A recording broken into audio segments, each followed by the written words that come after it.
at one point, I think it was July of last year, there was a situation that you commented on about someone that was cool with Gucci before named Mojo got shot. Right. And I guess they're trying to pin it on you? That situation there, man, I don't even know, cause I don't even know why the fuck they even put me in that situation because I ain't have nothing to do with that shit. You smell me?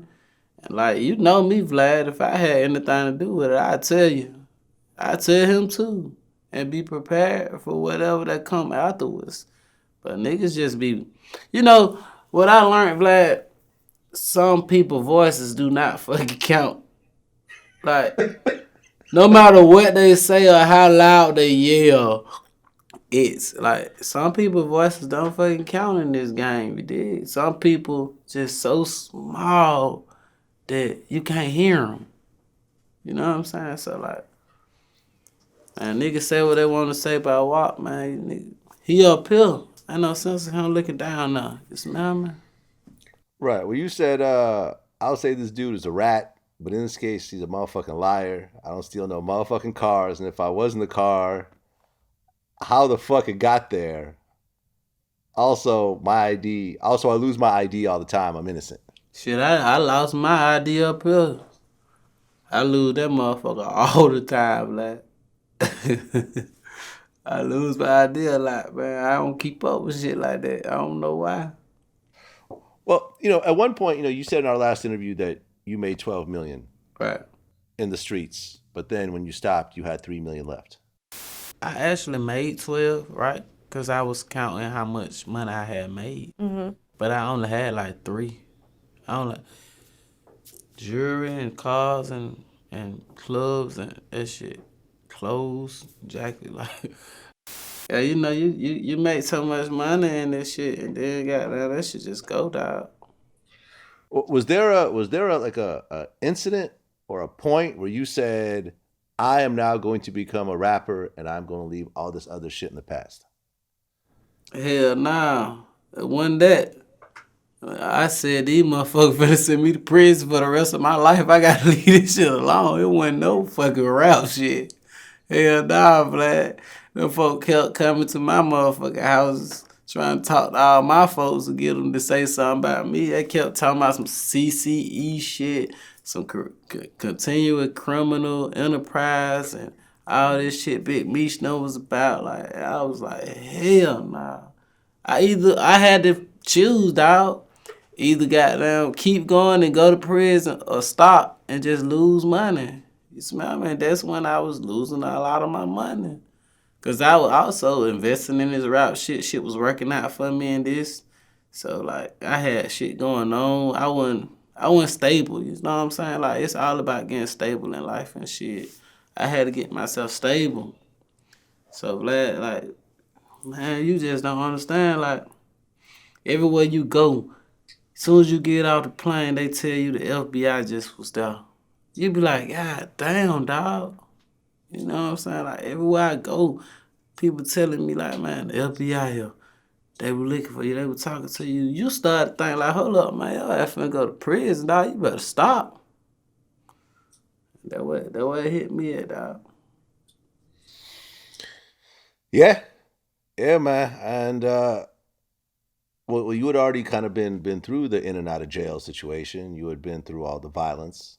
You had been through all the negative part of it. I mean, what do you think about people that try to glamorize that type of life?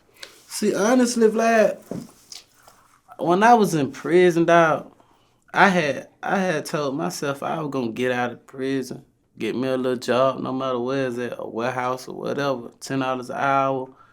I don't give a fuck. I just wanted to get out of prison to do right.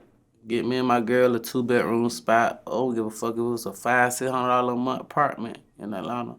I don't give a fuck if I would have had to catch the model bus, dog, to go to work or get me a little hoop there. That was my ultimate goal, dog. That what I just wanted to be at home with my girl and my child, you smell me? And honestly, Vlad, I was just hustling on the side until I get myself together, you know what I'm saying? Just a little bit of hustling. I wasn't even in the streets heavy. And the money just was piling up. Boom, boom, boom, boom. 1 million, 2 million. And that what had to happen. So it was never my intention on even getting rich, dog. It wasn't even my intention on getting rich. I was just the type of nigga that ain't finna just fuck up any opportunities they're given with me. I take advantage of it. So I took my little money and I was never even wanting to be in the game because being in jail so fucking bored. I still have flashbacks of that shit. So to answer your question, like it was never my intention to just go hard all the way in the streets and make no millions and millions of dollars. You know what I'm saying? It was never that wasn't the plan. Once I got it, I just kept it and I took advantage of what I had at the time. But honestly, I was just hustling a little bit, not even putting the effort in that shit that I used to put in it, and ended up capitalizing real large and real heavy. And once I got what I got, and they got on me real heavy, I started to say shit. I already done got what I needed up out this shit. You know what I'm saying? I already got what I needed to go. What the fuck I'ma stay in the bluff for? Shut the bluff down, shut Simpson down, shut all my little spots down that I had at the time. And I just, you know what I'm saying? I went over there and I just been chilling, you know what I'm saying? Things been going good for me, alhamdulillah, on the rap shit. And I'm able to still make a lot of income.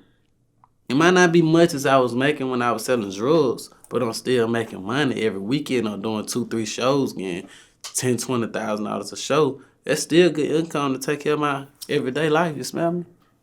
So you're actually making less money now. Oh hell yeah! Actually making a lot less money. You talking about a whole bunch of less money? Well, when you talk about transitioning, when you're in that life, Right, and that comes with a lot of violence. right, People get shot, people get beat up, people go to prison. A lot comes with people get robbed. right, All of that comes with it. right. There's never just good business that happens in that line of work. So you turn a new leaf, you go into a new career, but you leave behind all these situations where people still feel some type of way about it. Right. Does that concern you at all, or do you try to go back and make certain things right, or it just is what it is, and you got your compound and whatever? Like honestly, like it might kind of sound stupid, but I never was afraid to die. I was never afraid of getting shot up. I was always prepared for it. In every gun battle, I just was always to step in front line. You know what I'm saying? I ain't even when I got rich, I still was on front line. You know what I'm saying? I always felt like a king will always come out his castle and help his soldiers. You know what I'm saying? That's how a warrior's supposed to do. You did. That's just always been me. And far as all that shit, I'm with it. I was full of accepting it. I was real savage. You know what I'm saying? I'm 100% with it. But the thing that always hurted me the most of leaving the dope game was like looking at my partners like Dominique and all the many people that was up under me and working for me, seeing that cause they weren't no hustlers. I was able to just give them something and they was able to do whatever they needed to do by me. But now just so many people was eating off me. So many people, family and kids was surviving off me. And now to just see they getting kicked out their households, they ain't got nowhere to go. They broke, they licking goddamn kind of fucked up, they pockets empty and shit. And now that I'm a rapper, they able to come to some of my shows. But after the show, shit, you ain't even got. We gotta go our separate ways. Cause I ain't even selling no more dope. Like I can't even tell you what to do no more. You smell me? So like, that's the most hurtful part. Just knowing that I ain't able to help these people provide for their families and themselves. Dog. That shit hurt to just see people smiling so much when I was selling dope. To now, there's a lot of people ain't got smiles on their face.